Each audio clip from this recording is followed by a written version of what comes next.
नमस्कार। राधे राधे सभी लोगों को। मेरे आप सब लोग बेहतर होंगे और अपनी पढ़ाई कर रहे होंगे। तो आज हम क्लास 12th फिजिकल एजुकेशन के चैप्टर 3 का दूसरा टॉपिक देखेंगे। जैसे कि ये चैप्टर है yoga for prevention of life style diseases.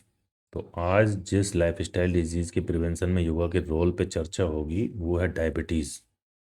Diabetes दरअसल एक अपने आप में बीमारी नहीं है, ये केवल एक डिसबैलेंस है इंसुलिन के सेक्रेशन का। पेंक्रियाज से दो हार्मोन सेक्रेट होते हैं, एक इंसुलिन और एक ग्लूकागन।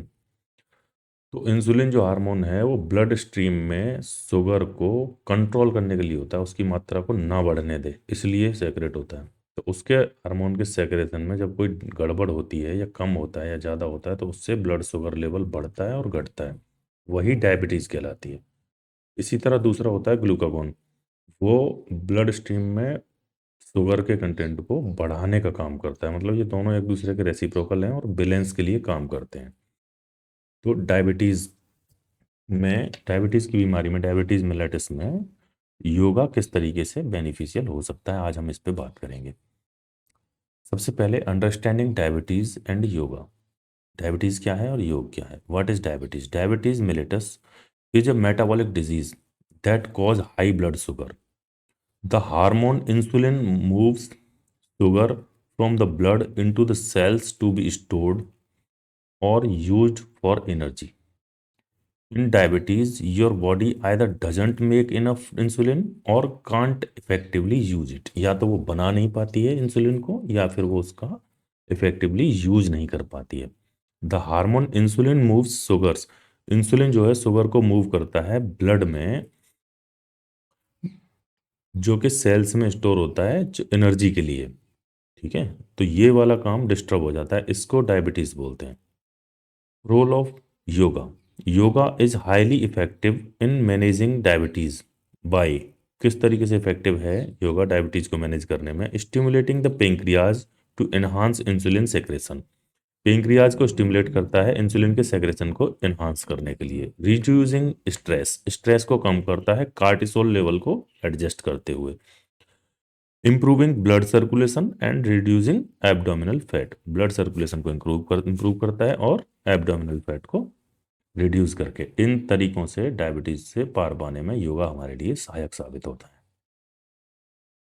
कौन कौन से प्रयास किए जा सकते हैं, कौन कौन से पोज जो कि डायबिटीज के लिए अच्छे रहते हैं? कटिचक्रासना, वेस्ट रोस्ट रोटेटिंग पोज, जिसकी ये चर्चा हमने पिछली वीडियो में भी की थी। ये ओबेसिटी के लिए भी अच्छा रहता है। इसका प्रोसीजर यही है, सीधे खड़े हो जाओ, शोल्डर लेवल तक अपने हाथों को आमने सामने करो और अपर बॉडी को ट्विस्ट करना है और पीछे देखना है। फिर तुम्हारे शोल्डर शोल्डर की जितनी भी डिस्टेंस है शोल्डर डिस्टेंस पर रहेंगे और लेफ्ट और राइट दोनों साइड में इस ट्विस्टिंग को रिपीट करना है। ठीक, बेनिफिशियल किस तरीके से है?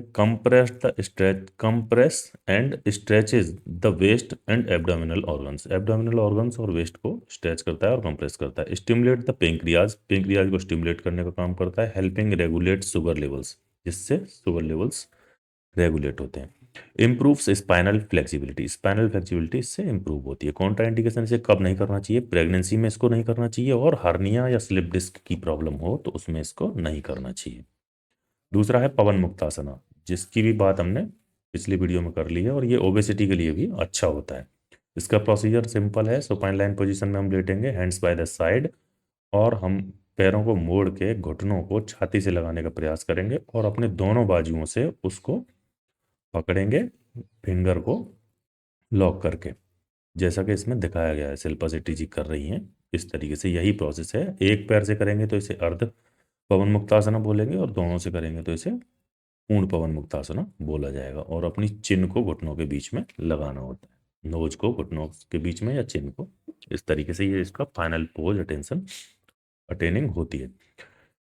प्रोसीजर इसका बता ही दिया है। बेनिफिट देखते हैं। Creates direct pressure on the abdominal and pancreas, pancreas और एब्डोमिनल को डायरेक्ट प्रेशर देता है, जिससे उन्हें मसाज मिलती है इंटरनल ऑर्गन्स को, और वो उनकी कैपेबिलिटी में एनहांसमेंट होता है। Helps dissolve extra fat in the abdominal, abdominal के एक्स्ट्रा फैट्स को डिजोल्व कराने में मदद करता है। Relieves constipation and gas, gas के लिए पवन मुक्तासन इसका नाम ही है, गैस की प्रॉब्लम के लिए और कब्ज की प्रॉब्लम के लिए बहुत अच्छा है। Avoid if suffering from heart problem and hernia, hernia और सब हार्ट प्रॉब्लम अगर किसी को है तो उसे नहीं करना चाहिए, और प्रेग्नेंट वुमेन्स को ये नहीं करना चाहिए। Bhujangasana, cobra pose. भुजंगासना भी इसमें डायबिटीज़ के लिए हमें फायदेमंद रहता है। इसमें प्रोलाइन पोजीशन में लेटेंगे और अपर बॉडी को लिफ्ट करेंगे, दोनों हाथों को प्लेस करके ज़मीन पे नेवल पॉइंट तक अपनी अपर बॉडी को उठाएंगे और ऊपर देखने का प्रयास करेंगे। बिल्कुल वही पोजीशन हो जाएगी जैसे कि कोबरा सांप वाली पोजीशन जो होती है, पीछे का हिस्सा जमीन पर और आगे का उठा हुआ। Lie on stomach, leg together, hands under shoulders, shoulders के नीचे हथेलियां प्लेस करेंगे, तब हम inhale and lift head and chest of floor, सिर और चेस्ट को उठाएंगे सांस भरते हुए। Look upward, keep elbow slightly bent, elbow slightly हल्की सी मुड़ी रहेंगी और ऊपर की तरफ देखेंगे। Hold for a few second, exhale and return. थोड़ी देर होल्ड करने के बाद सांस बाहर निकालते हुए हम वापस आ जाएंगे। Benefits and diabetes for diabetes, stretches abdominal organs, सारी चीज़ें वही हैं। एब्डोमिनल ऑर्गन्स को स्ट्रेचिंग मिलेगी, प्रेशर मिलेगा, मसाज मिलेगी, तो उससे हमारे पेंक्रियाज का स्टिमुलेशन होता है और उस वो जो इरेगुलरिटी है सेक्रेशन की इंसुलिन की, उसमें फ़ायदा होता है। हर एक आसन लगभग उसी चीज़ को कर रहा है। Improves functioning of liver and kidneys, ये लिवर और किडनी के फंक्शंस को भी इम्प्रूव करता है और स्पाइन को हमारी को स्ट्रेंथन बनाता है। लोअर बैक पेन और ये स्टिफनेस हो जाती है बैक में, उसको भी ये कंट्रोल करता है। कॉन्ट्रा इंडिकेशंस इसके क्या हैं? Avoid if suffering from hernia and intestinal ulcers, अगर आंतों में अल्सर हैं या हर्निया है उन लोगों को ये नहीं करना चाहिए। Avoid during pregnancy if back is injured, pregnancy में नहीं करना चाहिए और बैक में इंजरी हो कोई तब भी इसको नहीं करना चाहिए। ये इसके कॉन्ट्रा इंडिकेशंस हैं। शलभासना, ये भी प्रोलाइन पोजीशन में किया जाता है। ये नौकासना का उल्टा होता है। नौकासना बिल्कुल इसी तरीके से सुपाइन लाइन पोजीशन में किया जाता है, ऊपर की मुंह तरफ मुंह करके लेटते हैं, उसमें यही पोजीशन बनाते हैं, पैरों को और हाथों को ऐसे पॉइंट करके। और सेम उसका उल्टा सलभासना होता है प्रोलाइन पोजीशन में। Lie on stomach, hands under thighs हिप्स, अगर ये नहीं हो पा रहा है शुरू शुरू में तो हम अपनी फिस्ट बंद करके अपनी थाइज के नीचे लगाते हैं, तो उससे इसे करना थोड़ा सा आसान हो जाता है। फिर जब बिगनर्स नहीं रहे हैं, जब बाद में उसे अच्छे तरीके से जैसे ये कर रही है इस तरीके से किया जा सकता है। Inhale and lift both legs up without bending knees, घुटने बिना मोड़े अपने पैरों को उठाना है। Hold the position using back muscles, back muscles को स्ट्रेंथन करते हुए, कॉन्ट्रैक्ट करते हुए इसको होल्ड करेंगे इस पोजीशन को। Exhale and lower leg slowly, सांस बाहर निकालते हुए पैरों को वापस ले आएंगे। हम चिन को अपनी को जमीन पे भी रख सकते हैं सलभासना में, जरूरी नहीं कि हम अपर बॉडी को उठा ही दें। अर्ध सलभासना भी कर सकते हैं, हम केवल लोअर बॉडी ही उठाएं और अपर बॉडी को ना उठाएं, लेकिन यहाँ पे पूरा दिखाया गया है। बेनिफिट्स फॉर डायबिटीज, डायबिटीज के लिए इसके बेनिफिट्स क्या हैं? एब्डोमिनल ऑर्गन्स को टोन करता है, डाइजेशन को इम्प्रूव करता है और एंडोक्राइन ग्लैंड्स को भी स्टिमुलेट करता है। जो हमारी अंतःस्रावी ग्रंथियां हैं उनको भी ये स्टिमुलेट करता है और लोअर बैक को स्ट्रेंथन करता है। इसको कब नहीं करना चाहिए? अगर हार्ट किसी का कमज़ोर है और हाई बीपी की प्रॉब्लम है उन लोगों को नहीं करना चाहिए, और पेप्टिक अल्सर और हार्निया वाले लोगों को इसे नहीं करना चाहिए। धनुरासना, सलभासना से थोड़ा सा अंतर इसमें यह है कि हम अपने पैर के टो को हथेलियों से पकड़ते हैं और पीछे से खींचते हैं और कोशिश करते हैं कि पैर के तलवे हमारी पीठ पर लग जाएं, जहाँ पर रोम्बॉइड मसल्स होती हैं, स्कैपुला हमारे होते हैं, वहाँ पे लग जाएं। इस तरह का प्रयास करते हैं, खींचते हैं। तो ये होता है धनुरासना। इसके बारे में भी हम कल बात कर चुके हैं। इसके बेनिफिट्स भी सेम है। Intense massage to pancreas and liver, liver और मसाज को इंटेंस मसाज वो देता है, लिवर और पेंक्रियाज को इंटेंस मसाज देता है। High effective to manage diabetes, diabetes को मैनेज करने में बहुत ज़्यादा इफेक्टिव है।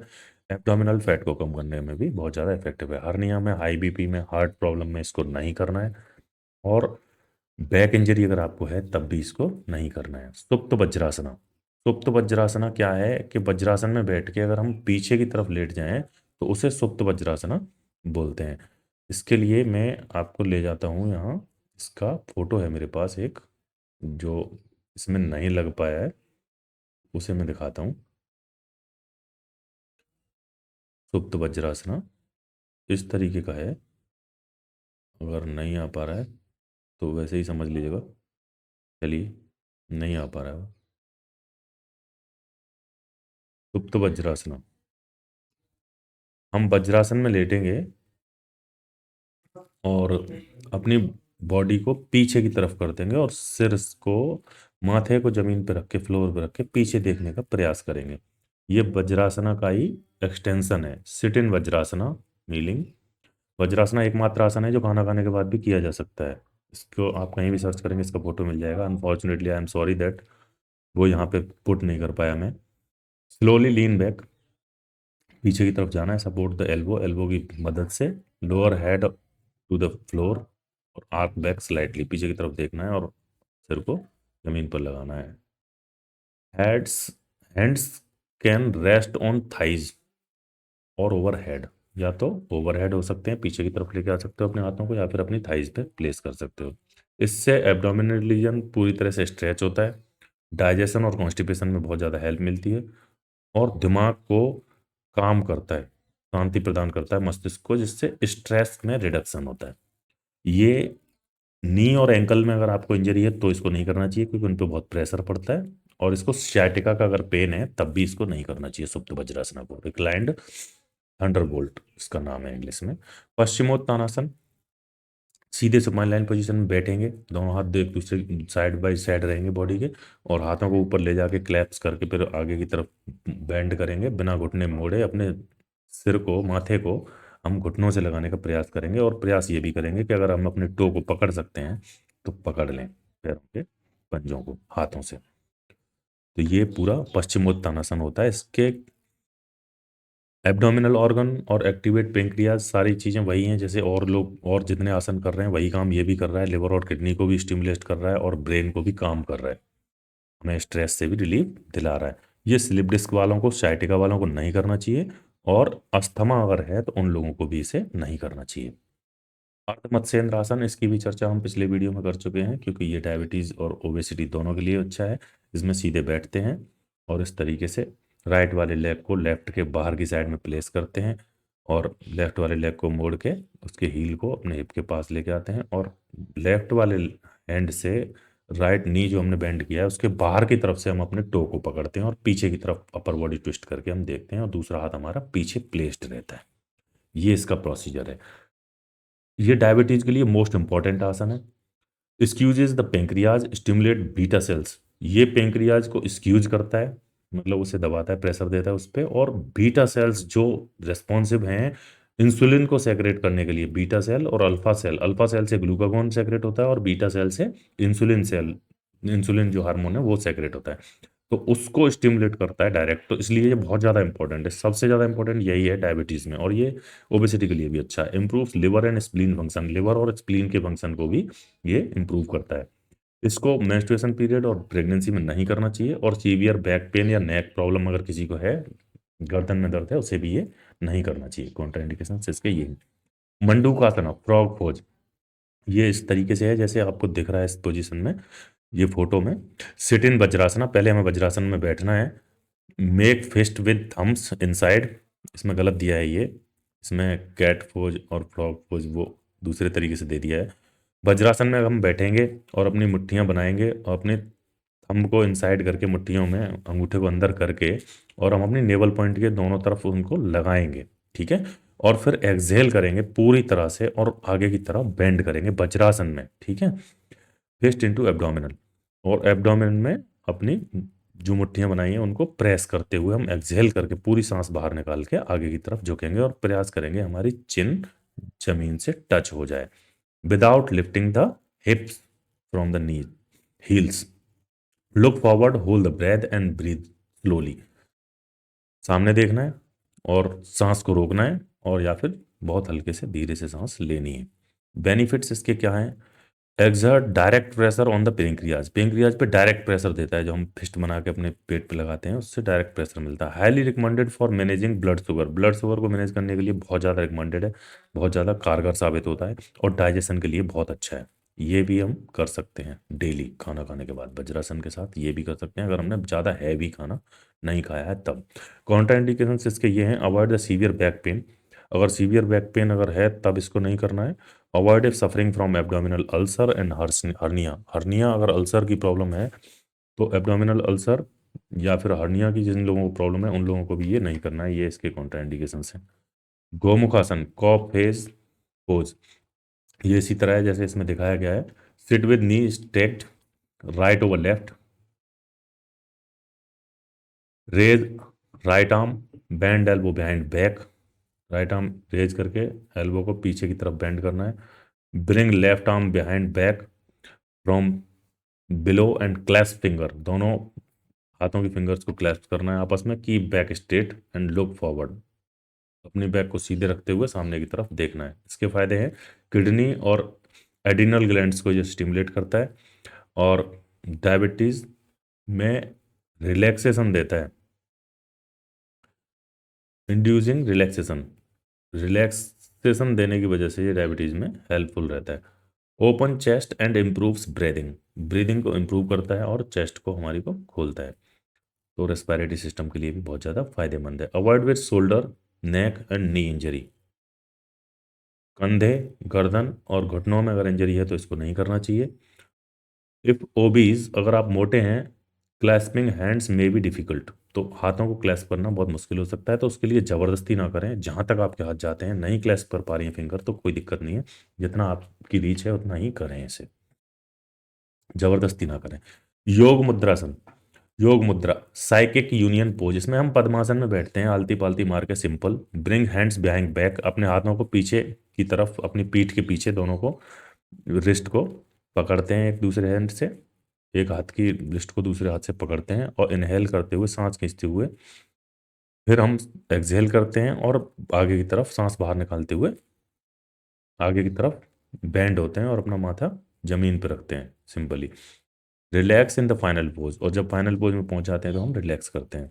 ये एब्डोमिनल ऑर्गन्स को थॉरोली मसाज देता है पूरी तरह से, और पेंक्रियाज और लिवर को भी टोन करता है, और कॉन्स्टिपेशन में भी, कब्ज में भी इससे राहत मिलती है। इसको हार्ट कंडीशन जैसे हाई बीपी में नहीं करना चाहिए, और प्रेगनेंसी में नहीं करना चाहिए, बैक पेन में इसको नहीं करना चाहिए। उष्ट्रासना, इसमें हम वज्रासन में बैठेंगे और फिर अपने हिप को उठा के नी पे खड़े हो जाएंगे, और फिर दोनों साइड से एक एक करके, पहले राइट वाले हाथ को फिर लेफ्ट वाले हैंड को हम अपने पैर के पंजों पे प्लेस करेंगे, और अपर बॉडी को पीछे की तरफ बेंड करते हुए पीछे देखने का प्रयास करेंगे, सांस निकालते हुए, बाहर निकालते हुए। ये इसकी फाइनल ट्रेनिंग है। Kneel on floor, bend backward slowly, hand hold heels with the hands, जैसा मैंने बोला। पुश हिप फॉरवर्ड, अपने हिप्स को फॉरवर्ड की तरफ, फॉरवर्ड आगे की तरफ पुश करेंगे। ड्रॉप हेड बैक, और सिर को पीछे की तरफ ड्रॉप करेंगे। एक्सपेंड द चेस्ट, चेस्ट को हम खोलेंगे, एक्सपेंड करेंगे। स्ट्रेचेज स्टमक एंड इंटेस्टाइन, आंतों को और पेट को स्ट्रेचिंग मिलती है इससे, और थायराइड और पैराथायराइड ग्लैंड को भी ये स्टिमुलेट करता है। पोस्चर करेक्शन के लिए बहुत अच्छा है, और डायबिटीज़ में भी इसका फायदा है। Avoid with severe back injury, high BP वालों को नहीं करना चाहिए, और माइग्रेन वालों को भी इसे नहीं करना चाहिए। कपालभाति प्राणायाम भी है अपने आप में, और क्रिया भी है, अब हम इसे देखते हैं। इसमें क्या होता है कि हमें धौंकने की आवाज़ की तरह झटके से, जैसे हम थूकते हैं या छींकते हैं तब जिस तरीके से सांस बाहर निकालते हैं, उसी तरीके से लगातार हमें एक्सहेलेशन करना है, पावरफुली, मतलब intentionally. Sit in the comfortable meditative pose, किसी भी मेडिटेटिव पोज में आप बैठ जाएं। इनहेल डीपली, गहरी सांस लेनी है। एक्सहेल फोर्सफुली थ्रू नोज, नाक से फोर्सफुली उसे एक्सहेल करना है। Put stomach during exhalation, pull stomach in during exhalation, जब आप सांस बाहर निकालें तो स्टमक, पेट को अंदर की तरफ खींचें बार बार, और रिपीट रिदमिकली।